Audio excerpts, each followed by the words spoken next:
Yo, what's going on, people? It's your boy Ape Huncho, back at you with the throwback case. So before we get into the video, we've got one more story video dropping next weekend, and then Cases Season 2 will be back. And for you guys that don't know, we'll be taking a look at some cases that shocked the nation, starting off with a Breaking Bad inspired murder case, so be sure to check that out when it drops. Now, if you guys are new to the channel and you've never seen a throwback case before, it's a series I created where we take an in-depth look at some trials that have happened in the past, and it normally surrounds UK drill rappers or UK rappers in general. And if there is anyone that you want to see in the future in the throwback case, let me know down in the comment section below. And with that being said, let's jump into the case. So Squeezo is a UK drill rapper based out of Peckham who reps Hitsquad. And for you guys that didn't know, Hitsquad and Zone 2 are different sets, but they're pretty much the same thing. And even though both Zone 2 and Hitsquad have done work on the roads, it's said that Hitsquad is the more OJ set when it comes to work that has been done. Although Zone 2 / Hitsquad have become extremely successful over the past few years in UK drill music, Squeezo isn't the first rapper that comes to mind when thinking of rappers who are a part of the set. And this is because he's only ever put out a few official songs, but did make an appearance in the Tim Westwood Crib session that has been removed off YouTube, but the Crib session is still out there, but it's on Vimeo, and I will leave that linked down in the description if you want to go check that out. And Squeezo also has a Mazza freestyle which is out, which has gained a respectable 207k views. So what happened to Squeezo? Well, on the 11th of June 2018, police were called by the London's ambulance service at around 6:21 PM to reports of a man aged 23 known as Joshua Boadu, or SJ, suffering from stab injuries in Lucy Way in Bermondsey. At that time, the Metropolitan Police would put out a formal statement saying police were called by the London's ambulance service at 6:21 PM on Monday the 11th of June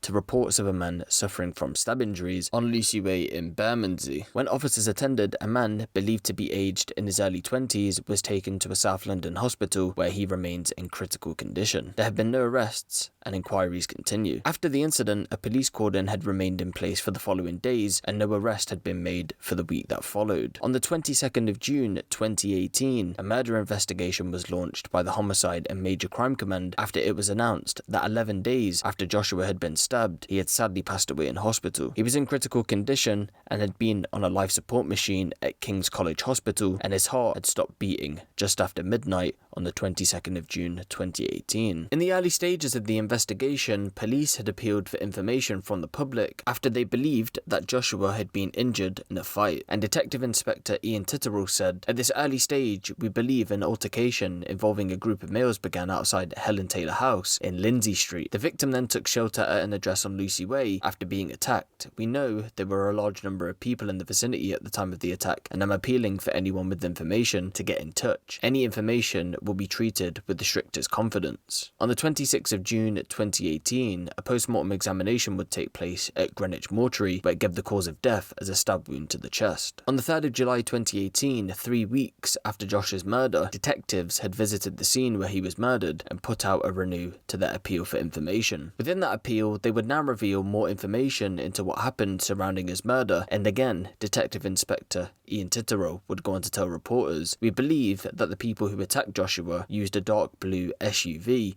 or 4x4 type vehicle. It has been suggested that the four were black men, one of lighter complexion, about 20 years of age. It's believed that the car had hit a bollard and that a person saw them having trouble with the car and spoke to them. We would urge that that person come forward and tell us what they saw." He would go on to say that CCTV footage had showed police that Joshua was cycling through Lucy Way towards Lindsay Street and back again in the moments before the attack, which was not caught on camera. He went on to say there is footage of Joshua coming across the green area on a bike and then going back. Joshua cycled across initially from Lucy Way towards Lindsay Street, and then when he cycled back, he had a white carrier bag. He said police do not know what was in the carrier bag or what happened to the bike that Joshua was riding. After still not making any arrests, on the 6th of August 2018, police would now come out to say that again Joshua was involved in an altercation with 3 or 4 black young males who had driven a metallic blue Peugeot SUV before he was stabbed, and they believe that those same males were involved in a separate altercation at around 5:55 PM, 20 minutes before the attack on Joshua, with the occupants of a silver Volkswagen Golf Golf in nearby Weymouth Road. Police had then released a CCTV still of the Golf urging the occupants to come forward, with Detective Inspector Ian Tittrell saying, "Despite the widespread publicity concerning this tragic death, we are still struggling to turn intelligence into evidence. I would urge anybody with information about the murder of SJ to contact us. SJ's family and friends are desperate for answers. I would especially ask the occupants of the silver Golf to come forward, as I believe that they hold vital information as to the identities of the males in the blue Peugeot SUV. Any information will be treated with the strictest of confidence." It would be about 7.5 weeks later, on the 27th of September 2018, that police would then go on to arrest two males over the stabbing, that being at the time a 17-year-old boy and a 20-year-old man,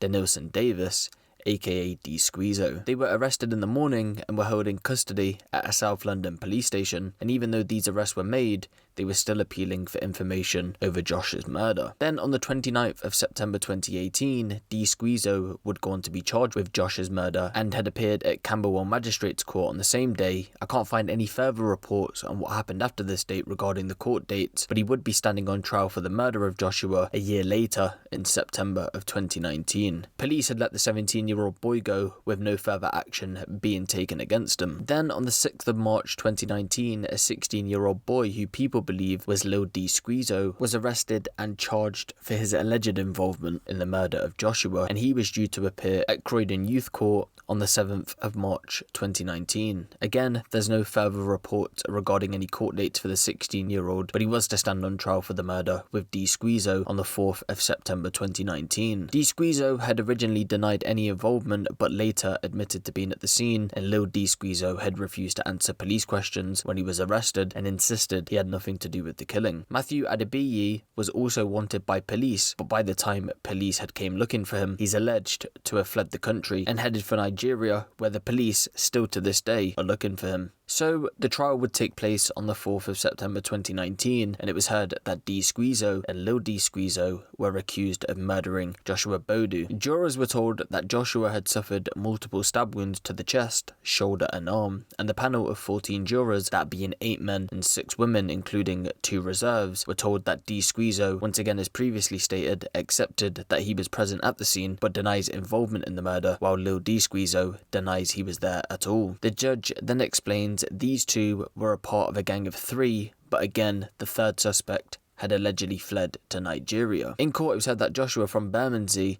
was attacked in broad daylight at 6:15 p.m. on June the 11th, 2018 in Lindsay Street. The court heard that Squeezo drove to the scene in a hired Peugeot with the 16-year-old as his passenger and Matthew. Joshua was seen on CCTV cycling across Lindsay Street at around 6:11 p.m. and 2 minutes later he was spotted walking back across the road, and at some point after this he would then go on to be attacked by the gang. He was next seen on camera at 6:17 p.m. By then he'd been stabbed and was running towards Lucy Way. At the same time, the Peugeot could be seen driving out of Lindsay Street and away from the scene. Jacob Hallam QC prosecuting said a witness described Joshua being pushed up against a nearby parked car surrounded by 3 black males, one in front of him and one either side. He went on to say the witness saw one of the males holding a knife, raising it at Joshua and striking him from above. Joshua tried to stop the knife blows with the only thing he had available to him, which was his body. Joshua was a big, healthy and young man. Although he was able to escape from the scene of his attack and find safety and shelter in a nearby property, the terrible wounds he sustained in the attack were simply too much for him to bear, and despite the intervention of the emergency services on the day and continued medical treatment provided for him at King's College Hospital, he was declared brainstem dead on the 22nd of June 2018. He was 23. The prosecution continued Joshua was murdered by 3 men who arrived at the scene where he was eventually to lose his life in a blue Peugeot 3008, a sort of hefty 4x4 motor vehicle. 2 of those men are Denilson Davis, who was the driver of the vehicle, and the youth who was one of the passengers in it, likely the front passenger. The third man was Matthew Adebiyi, who has since run away to Nigeria to escape, for a time at least, being held to account for his actions on that day no doubt his time will come. Jurors were then shown a video which was captured between 11:30 p.m. and midnight on the night that Joshua was stabbed, which captured D Squeezo and Lil D Squeezo at a recording studio in the Peckham Rye area, and the two were captured celebrating, with the prosecution going on to say somebody was filming them, they were celebrating in a good mood. It was also told to the court that D Squeezo and Lil D Squeezo had tried to call Joshua after the attack, but of course at this point Joshua would have been in hospital fighting for his life. The court was then told that 5 days after the attack, officers that were on duty had spotted the Peugeot in Easton Road in Brockley. It parked nearby, and the driver, thought to be D Squeezo, got out and ran away, and a short time later a Ford Focus was seen driving up and down the road where the Peugeot had been abandoned. It was stopped and D Squeezo was found to be in the rear passenger seat. He and the driver of that car were searched, but nothing was found for them to be arrested. However, when the Peugeot was seized and examined, fingerprints belonging to D Squeezo were found inside, as well as DNA from Lil D Squeezo, and a bloodstain on the rear passenger seat matched that of Joshua's DNA. A large hunting knife was recovered from the driver's door pocket, along with a Nokia mobile phone, which D Squeezo admitted in court that both items belonged to him. Then, on the 23rd of September 2019, Denilson Davis, aka D Squeezo, and Lil D Squeezo were both found guilty of Josh's murder, and they were to be sentenced at a later date. And then on the 30th of September 2019, D Squeezo was sentenced to serve a minimum of 21 years in prison, while Lil D Squeezo was sentenced to serve a minimum of 15 years in prison. It was reported at the time that Lil D Squeezo could be seen yawning and combing his hair as he appeared in court via video link from HMP Cookham in Kent, and a friend of Joshua's had screamed out from the public gallery at the Old Bailey, "I hope you go to hell and burn to ashes." And that is the D Squeezo case. Now, what's interesting with this case is that the police, after their long investigation, had came out and said they've never been able to find a true motive for the senseless killing, and the only people that will ever truly know what happened that day will be the three and Joshua. Also, Joshua was supposed to travel to Canada the day after his stabbing with his family on their first family holiday, and the reason he was actually out was he was actually going to get his hair cut, presumably for the holiday, and then unfortunately the attack had taken place. And it should be noted that Joshua died no more than 500 meters from his house, and his family had actually rushed to the scene, but by the time they actually got there, the emergency services had already taken him to hospital. So I do want to take this time out and say rest in peace to Joshua, and my condolences are with his family. But let me know what you guys think of this in the comment section below. Who do you guys want to see a throwback case on next? Give the video a little like, and if you want the latest drill, street and music news out of the UK, be sure to hit the subscribe button and the notification bell. It's been your boy Huncho, and I'm